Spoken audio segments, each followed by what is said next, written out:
불륜에 미쳐버린 남편, 무너져 내린 믿음의 지비. 인생을 돌아보면 결혼이라는 제도가 한 사람의 인생을 가장 길게 묶어두는 사슬이자 동시에 가장 든든한 울타리가 된다. 그 울타리가 무너지는 순간 우리는 그동안 지켜온 모든 질서와 가치가 흔들리는 경험을 한다. 이 글은 한 중년 부부의 이야기를 드라마로 꾸며낸 것이지만 사실은 우리 사회 곳곳에 존재하는 가정의 초상이다.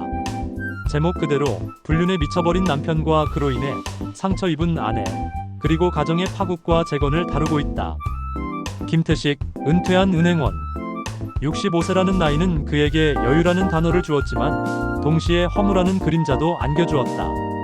평생을 규칙적으로 살아온 그는 갑작스러운 공백 속에서 자신이 무너져가는 것을 느꼈다. 아내 박영숙은 여전히 정갈하게 아침상을 차리고 자녀들을 위해 잔소리를 하고 이웃들과 소소한 담소를 나누며 살아갔다. 그러나 태식의 눈에는 그 모든 것이 지겨움으로 다가왔다. 그는 우연히 마주친 한 여인에게 마음을 빼앗긴다. 윤미정. 20년은 어려 보이는 그 여인은 화려한 옷차림과 능청스러운 웃음으로 태식의 일상을 흔들었다. 처음엔 단순한 호기심이었다. 그러나 곧 그는 그녀와의 만남을 기다리며 설레는 자신을 발견한다. 영숙은 남편의 변화에 민감했다.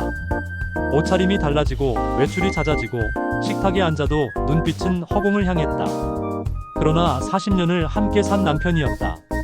설마 하며 고개를 저었지만 마음속에서는 작은 파문이 일렁였다. 불륜은 늘 그렇게 시작된다. 한 번쯤 괜찮겠지, 이 정도는 문제 없겠지라는 작은 변명으로. 태식은 미정에게 선물을 주며 젊은 남자처럼 허세를 부렸다. 퇴직금에서 조금 떼어내어 지갑을 채우고 새로운 옷을 사입으며 거울 앞에 서는 시간이 늘었다. 그는 다시 젊어진 듯했고 세월의 주름마저 지워지는 착각에 빠졌다. 그러나 그 모든 순간 집에서는 아내가 홀로 냉장고 속 반찬을 채우고 전기세 고지서를 확인하며 한숨을 쉬고 있었다. 남편이 사라진 자리, 아내는 더욱 쓸쓸해졌다. 비밀은 오래가지 않는다. 영숙은 어느 날 호텔 로비에서 두 사람을 마주쳤다. 태식과 미정은 서로의 손을 꼭 잡고 있었다. 순간 그녀의 눈앞에 지난 40년의 기억이 파노라마처럼 스쳐갔다. 청춘을 바쳐 뒷바라지했던 시간, 아이 둘을 키우며 잠 못 이루던 밤, 남편의 출세를 위해 묵묵히 희생했던 날들. 그 모든 세월이 단숨에 조롱당한 듯했다. 이게 뭐예요, 태식 씨? 영숙의 목소리는 떨렸지만 그 떨림은 곧 단단한 분노로 바뀌었다. 태식은 허둥지둥 변명했지만 눈빛은 이미 죄책감을 드러내고 있었다. 미정은 오히려 당당했다. 우린 사랑해요. 아주머니가 뭐라 하든 저흰 멈출 수 없어요. 그날 밤 영숙은 한마디도 하지 않았다. 다만 침대 맞은편에서 등을 돌린 채 눈물로 베개를 적셨다. 가족 모임에서도 균열은 드러났다. 아들 지우는 아버지를 향해 분노를 터뜨렸다. 아버지, 우리 엄마한테 어떻게 이럴 수 있어요? 딸 소연은 차갑게 말했다. 엄마, 더는 참지 마세요. 이건 배신이에요. 태식은 억울하다는 듯 소리쳤다.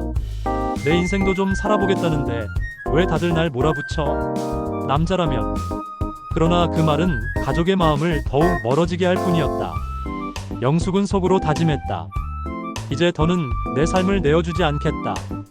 미정은 태식을 올감했다. 돈을 요구하고 생활비를 핑계 삼아 퇴직금을 빼앗아갔다. 태식은 점점 파산에 가까워졌다. 그러나 그는 여전히 미정 없이는 하루를 견딜 수 없었다. 영숙은 통장을 확인하며 절망했다. 남편이 가정을 위해 모아둔 돈이 사라지고 있었다. 그녀는 더 이상 미루지 않았다. 변호사인 딸 소연과 함께 법적 준비를 시작했다. 시간이 지나자 미정은 태식을 버렸다. 돈줄이 마르자 그녀는 차갑게 떠났다. 태식은 홀로 남겨졌다. 건강도 무너졌다. 병원 침대 위 그는 처음으로 내가 무엇을 잃었는가를 실감했다. 그때 찾아온 건 아내였다. 영숙은 여전히 정든 세월을 지우지 못해 병실 문을 열었다. 그러나 그녀의 눈빛은 예전과 달랐다. 이제 내 인생은 나를 위해 살 겁니다. 태식은 손을 붙잡으며 흐느꼈다.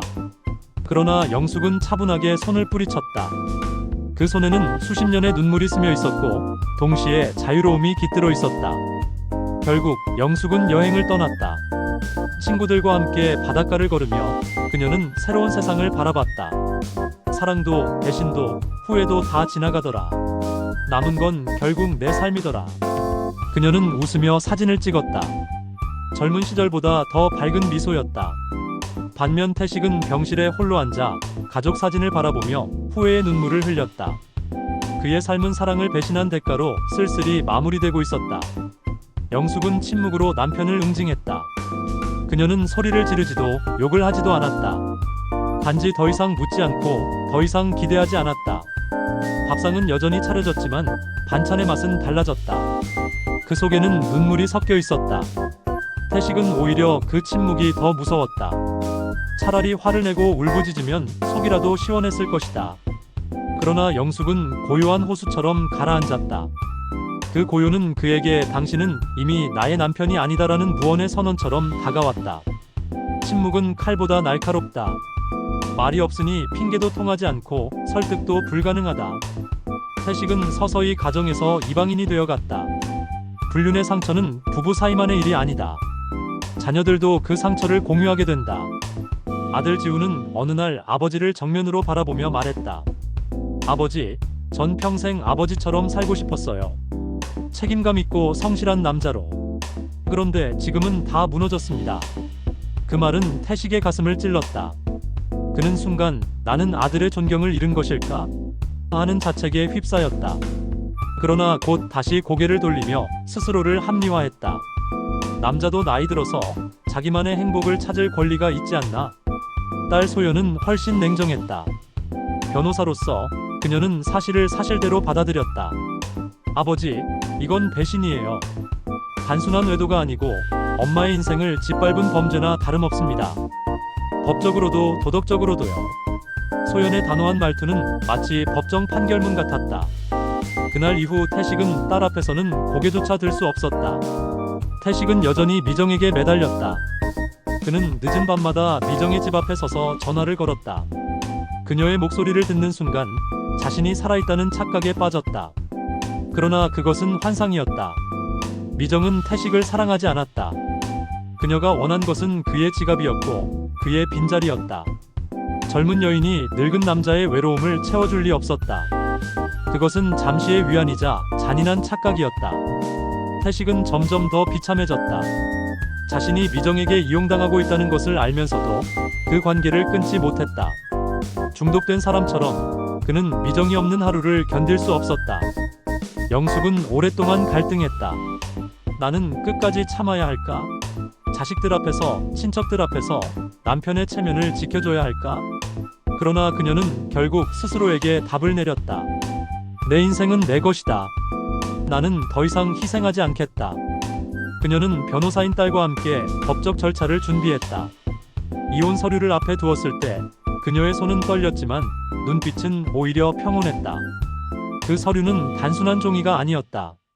그것은 그녀의 존엄 선언문이었다. 시간이 흐르면서 미정은 태식에게 등을 돌렸다. 이제 그만하세요. 더 이상은 의미 없어요. 짧은 문장으로 관계는 끝났다. 태식은 절망했다. 그는 모든 것을 잃었다.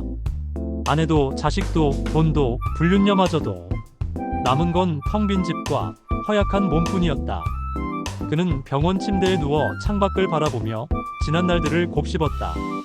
왜 그랬을까? 내가 왜 그 한순간의 유혹을 막지 못했을까? 후회는 늘 늦게 온다.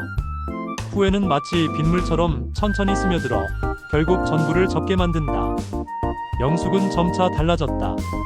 그녀는 미용실에서 짧은 단발머리로 변신했고 친구들과 여행을 떠났다.